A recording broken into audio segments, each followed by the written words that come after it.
Welcome to Deep River Farm, folks. Early this morning, I thought I'd send you an update on what we know about the wildfires in South Carolina and North Carolina, and let's get into it. There's continuing to be 5 wildfires burning between North Carolina, and that's in Polk County, and in Greenville County, South Carolina, down in through Pickens and that area. The 2 fires in South Carolina at Table Rock and Persimmon Ridge, the fires, the smoke continues to cover western North Carolina and upstate South Carolina, with 0% contained, 1,100 acres now burned at Table Rock. And the roads are crowded with evacuations, which continues in that area of South Carolina. The fires are more active due to the winds, and the rain that came helped slow the fire, but it did not assist in putting it out. It just slowed it down.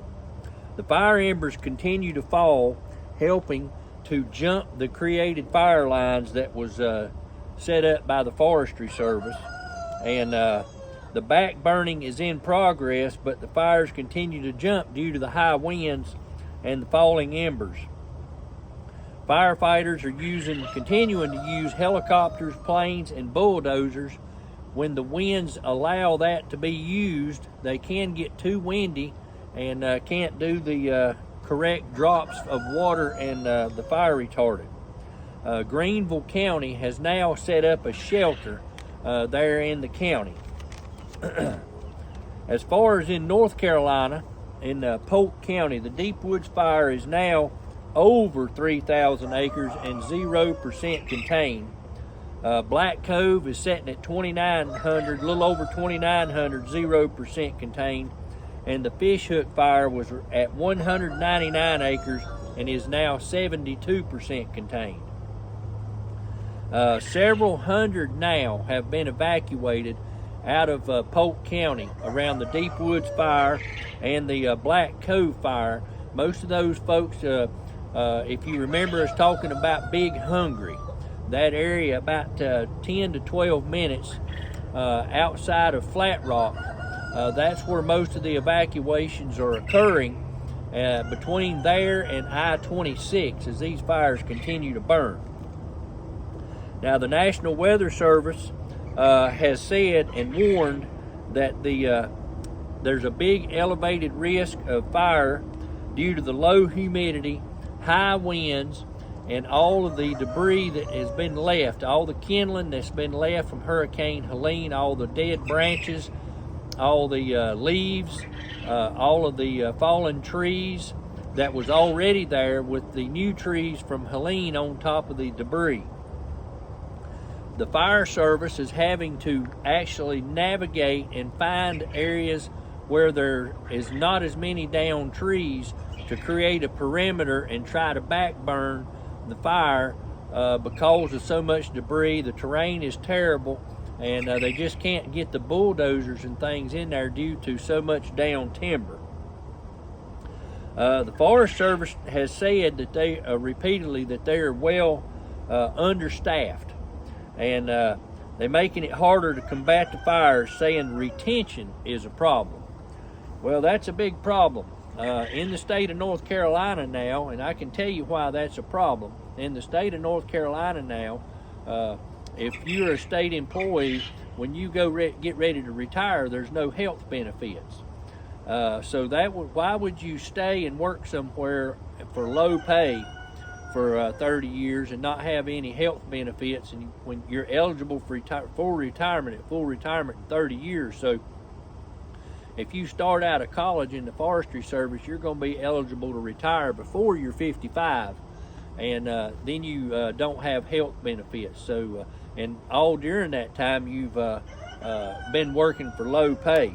And to tell you how low the pay is for the Forestry Service, the salaries are very low, and it's so low that an entry-level position for the forest ranger qualifies for food stamps. So folks, when these agencies don't want to pay anybody, you can see why there's a retention problem. And nobody's going to stay and work for nothing and then have nothing when they retire and then have to try to figure out how they're going to survive with no health benefits. So, you know, they don't want to pay nothing, but they want to charge us taxes out the wazoo. You know, every time you turn around, you're paying a tax on stuff you've already been taxed on. Just end over end, never ends. And to think we fought a war over a 3% T-tax many generations back. So, folks, I wanted to give you that update, tell you what was going on, and so you could be aware and continue to pray for these folks in western North Carolina. We're hoping that as morning comes about, we'll find out a little bit more. I'm going to try to get in contact with some more people up there and see how things are actually going this morning after the nighttime.